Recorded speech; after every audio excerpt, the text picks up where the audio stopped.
ರಾಜ್ಯದಲ್ಲಿ 2 ವಿಧಾನಸಭಾ ಕ್ಷೇತ್ರಗಳ ಬೈ ಎಲೆಕ್ಷನ್ನದ್ದೇ ಸದ್ದು.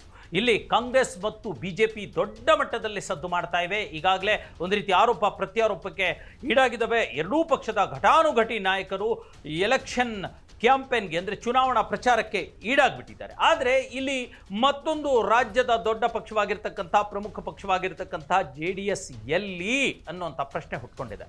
ಅದರಲ್ಲೂ ಪ್ರಮುಖವಾಗಿ HD ಕುಮಾರಸ್ವಾಮಿ ಅವರೆಲ್ಲಿ, ಪ್ರಮುಖವಾಗಿ ರಾಜ್ಯ ರಾಜಕಾರಣದಲ್ಲೇ ನಾನು ಬೆಳಿಬೇಕು ಅಂತ ಹೊರಟಿರ್ತಕ್ಕಂಥ ನಿಖಿಲ್ ಕುಮಾರಸ್ವಾಮಿ ಎಲ್ಲಿ ಅನ್ನುವಂಥ ಪ್ರಶ್ನೆ ಹುಟ್ಕೊಂಡಿದೆ. ಹಾಗಾದರೆ JDS ಮತ್ತು BJP ನಡುವಿನ ಮೈತ್ರಿ ಎಲ್ಲೋಯ್ತು, ನಮ್ಮ ನಿಖಿಲ್ ಕುಮಾರಸ್ವಾಮಿ ಎಲ್ಲಿದ್ದಾರೆ ಅನ್ನುವಂಥ ಪ್ರಶ್ನೆ ಹುಟ್ಕೊಂಡಿದೆ.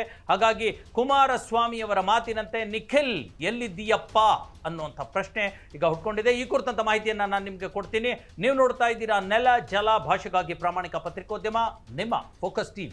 ಇದು ಎಕ್ಸ್ಪ್ಲೈನರ್. ನಾನು ಹಬೀಬ್ ದಂಡಿ.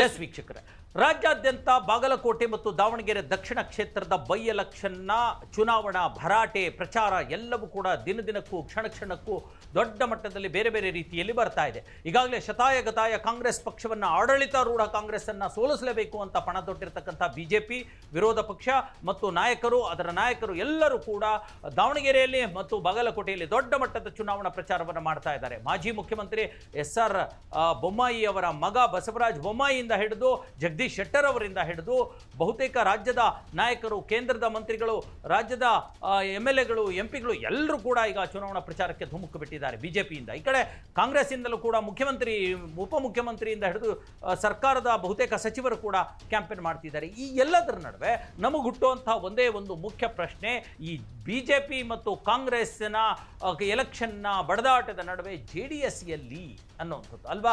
ಇದರ ಜೊತೆಗೆ ಪ್ರಮುಖವಾಗಿ HD ಕುಮಾರಸ್ವಾಮಿ ಅವರು JDSನ ರಾಜ್ಯಾಧ್ಯಕ್ಷರಾಗಿರ್ತಕ್ಕಂಥವ್ರು ಎಲ್ಲಿದ್ದಾರೆ? ಓಕೆ, ಒಪ್ಕೊಳ್ಳೋಣ, ಅವರು ಕಾಣಿಸ್ತಿಲ್ಲ. ಅವರು ಕೇಂದ್ರ ಸಚಿವರಾಗಿದ್ದಾರೆ, ಕೇಂದ್ರದ ಸಂಸತ್ ಅಧಿವೇಶನ ನಡೀತಾ ಇದೆ, ಅವರು ಕೇಂದ್ರ ಕೈಗಾರಿಕಾ ಸಚಿವರಾಗಿ ಇಡೀ ಭಾರತದ ತುಂಬ ಓಡಾಡಬೇಕಾಗತ್ತೆ ಅನ್ನುವಂಥದ್ದು ಒಪ್ಕೊಳ್ಳೋಣ. ಆದರೆ ಇಲ್ಲಿ ರಾಜ್ಯದ JDS ಯುವ ಘಟಕದ ಅಧ್ಯಕ್ಷರು ಆಗಿರ್ತಕ್ಕಂಥ ಮತ್ತು ಮುಂಬರುವ JDSನ ಮುಂಬರುವ ರಾಜ್ಯಾಧ್ಯಕ್ಷರ ಹುದ್ದೆಗೂ ಕೂಡ ಈಗ ಟವಲ್ ಹಸಿರ್ತಕ್ಕಂಥ ನಿಖಿಲ್ ಕುಮಾರಸ್ವಾಮಿ ಎಲ್ಲಿದ್ದಾರೆ? ಯಾಕೆ ಅವರು ಕಾಣಿಸ್ತಿಲ್ಲ? ಯಾಕೆ ಸೈಲೆಂಟ್ ಆಗಿಬಿಟ್ಟಿದ್ದಾರೆ?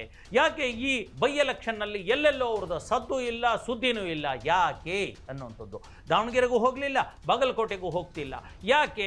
BJPಯವರು ಇವರನ್ನ ಕರಿತಾ ಇಲ್ವಾ ಅಥವಾ ಇವರೇ ಹೋಗ್ತಾ ಇಲ್ವಾ? BJP ಮತ್ತು JDS ನಡುವೆ ಮೈತ್ರಿ ಇದೆಯಾ? ಇದ್ರೆ ಅದು ಆರೋಗ್ಯಕರವಾಗಿದೆಯಾ? ಬರೀ ನಾಮಕಾವಸ್ಥೆಯ ಮೈತ್ರಿ ಇದೆಯಾ ಅನ್ನುವಂಥ 10 ಪ್ರಶ್ನೆಗಳು ಕೂಡ ಹುಟ್ಕೊಳ್ತಾ ಇವೆ. ನೋಡಿ, ಇದಕ್ಕೆ ಪೂರಕವಾಗಿ ಕೇವಲ ಒಂದು 10-15 ದಿನಗಳ ಹಿಂದೆ ಇದೇ JDSನವರು ವಿಜಯಪುರದಲ್ಲಿ ದೊಡ್ಡ ಮಟ್ಟದ ಜನತಾ ಸಮಾವೇಶ ಅನ್ನುವಂಥ ಒಂದು ಕಾರ್ಯಕ್ರಮವನ್ನು ಮಾಡಿದರು. 10 ಜನ, ಸುಮಾರು 1 ಲಕ್ಷದಷ್ಟು ಜನ ಸೇರಿಸಿದ್ರು. ಅಲ್ಲಿ 10 ನಾಯಕರು ಕೂಡ ಇದ್ದರು. ಅಲ್ಲಿ ಅವರು ತಮ್ಮ ದೊಡ್ಡ ಮಟ್ಟದ ಕಹಳೆಯನ್ನು ಕೂಡ ಊದಿದ್ರು. ಏನು ಪಕ್ಷ ಸಂಘಟನೆ ಮಾಡ್ತೀವಿ ಅಂತಂದೇಳಿ. ವಿಜಯಪುರದ ಬಗಲಲ್ಲೇ ಇರ್ತಕ್ಕಂಥದ್ದು ಬಾಗಲಕೋಟೆ, ಅಲ್ಲೇ ಎಲೆಕ್ಷನ್ ನಡೀತಾ ಇರ್ತಕ್ಕಂಥದ್ದು HOMT ತೆರವಾದ ಸ್ಥಾನಕ್ಕೆ ಅಲ್ವಾ. ಅಲ್ಲಾದರೂ ಹೋಗಬೇಕಿತ್ತಲ್ವಾ? ಅಲ್ಲೂ ಇಲ್ಲ. ಏನು ಮಾಡ್ತಿದ್ದಾರೆ ನಿಖಿಲ್ ಕುಮಾರಸ್ವಾಮಿ? ಹೊಸ ಫಿಲ್ಮ್ ಏನಾದರೂ ಮಾಡ್ತಿದ್ದಾರಾ? ಸಿನಿಮಾ ಮಾಡ್ತಿದ್ದಾರಾ? ನೋ. ಅವ್ರಿಗೆ ರಾಜಕಾರಣಕ್ಕೆ ಸಂಪೂರ್ಣವಾಗಿ ತೊಡಗಿಕೊಂಡಿರೋದು. ಹಾಗಾಗಿ ಯಾಕೋ ಸಿನಿಮಾದಲ್ಲೂ ಅವರಿಗೆ ಸರಿಯಾಗಿ ಸಕ್ಸಸ್ ಸಿಗಲಿಲ್ಲ, ರಾಜಕೀಯದಲ್ಲೂ ಸಕ್ಸಸ್ ಸಿಕ್ಕಿಲ್ಲ ಬಿಡಿ. ಅಲ್ಲೂ ಒಂದು 3 ಸಿನಿಮಾ ಫೇಲ್ ಮಾಡಿಕೊಂಡ್ರು, ಇಲ್ಲೂ ಒಂದು 3 ಚುನಾವಣೆಯನ್ನು ಸೋತು ಹೋಗ್ಬಿಟ್ರು. ಅದೊಂದು ಕಡೆಗೆ ಹೋಗಲಿ.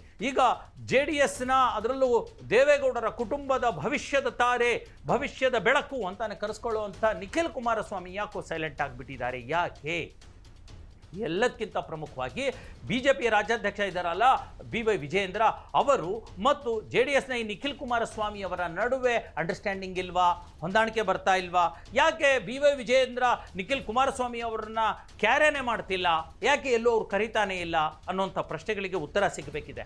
ನೋಡಿ, ಈಗಾಗಲೇ ವಿಜಯೇಂದ್ರ ಹೇಳಿದ್ದಾರೆ, ನಾವು ಕುಮಾರಸ್ವಾಮಿ ಅವರಿಗೆ ಕರೆದಿದ್ದೀವಿ, ಅವರು ಬರ್ತೀನಿ ಅಂತ ಹೇಳಿದ್ದಾರೆ ಅನ್ನುವಂಥದ್ದು. ಬರ್ತೀನಿ ಅಂತ ಹೇಳಿದ್ದಾರೆ, ಕರೆದಿದ್ದೀವಿ, ಇಷ್ಟಕ್ಕೆ ಇದೆ ಹೊರತು ಈ ಕಡೆ ಯಾರೂ ಬರ್ತಾ ಇಲ್ಲ. BJPಯವರು ಬಹಳಷ್ಟು ಪ್ರತಿಭಟನೆ ಪಾದಯಾತ್ರೆಗಳನ್ನು ಕಾಂಗ್ರೆಸ್ ಸರ್ಕಾರದ ವಿರುದ್ಧ ಮಾಡ್ತಾ ಇದ್ದಾರೆ. ಅಲ್ಲೂ ಕೂಡ ಎಲ್ಲೆಲ್ಲೂ JDSನವರು ಕುಮಾರಸ್ವಾಮಿ ಆಗಲಿ ನಿಖಿಲ್ ಆಗಲಿ ಕಂಡು ಬರ್ತಾ ಇಲ್ಲ.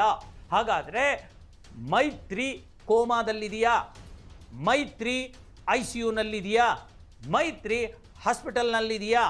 ಅಸಲಿಗೆ ಮೈತ್ರಿ ಬದುಕಿದೆಯಾ ಅನ್ನುವಂಥ ಪ್ರಶ್ನೆ ಈಗ ಹುಟ್ಕೊಂಡಿರ್ತಕ್ಕಂಥದ್ದು. ಹಾಗಾಗಿ ಸದ್ಯಕ್ಕೆ ನಿಖಿಲ್ ಕುಮಾರಸ್ವಾಮಿ ತಮ್ಮ ರಾಜಕೀಯ ಅಸ್ತಿತ್ವವನ್ನು ಸಾಬೀತು ಮಾಡಲಿಕ್ಕೆ ಈ ಒಂದು ಬೈ ಎಲೆಕ್ಷನ್ ಕ್ಯಾಂಪೇನ್ಗೆ ಬರ್ತಾರಾ, ಬಿಜೆಪಿ ಅಭ್ಯರ್ಥಿಯ ಪರವಾಗಿ ಅವರು ಮತವನ್ನು ಯಾಚನೆ ಮಾಡ್ತಾರಾ, ತಮ್ಮ ಅಸ್ತಿತ್ವವನ್ನು ಕೂಡ ಸಾಬೀತು ಮಾಡ್ತಾರಾ ಅನ್ನುವಂಥ ಪ್ರಶ್ನೆಗಳಿಗೆ ಉತ್ತರ ಸಿಗಬೇಕಿದೆ ಮುಂದಿನ ಒಂದು 8-10 ದಿನಗಳಲ್ಲಿ. ಯಾಕಂದರೆ ಏಪ್ರಿಲ್ 9ಕ್ಕೆ ಎಲೆಕ್ಷನ್ ಮುಗಿದೋಗ್ಬಿಡುತ್ತೆ ಅಲ್ವಾ, ಅಷ್ಟರೊಳಗಡೆ ಗೊತ್ತಾಗುತ್ತೆ.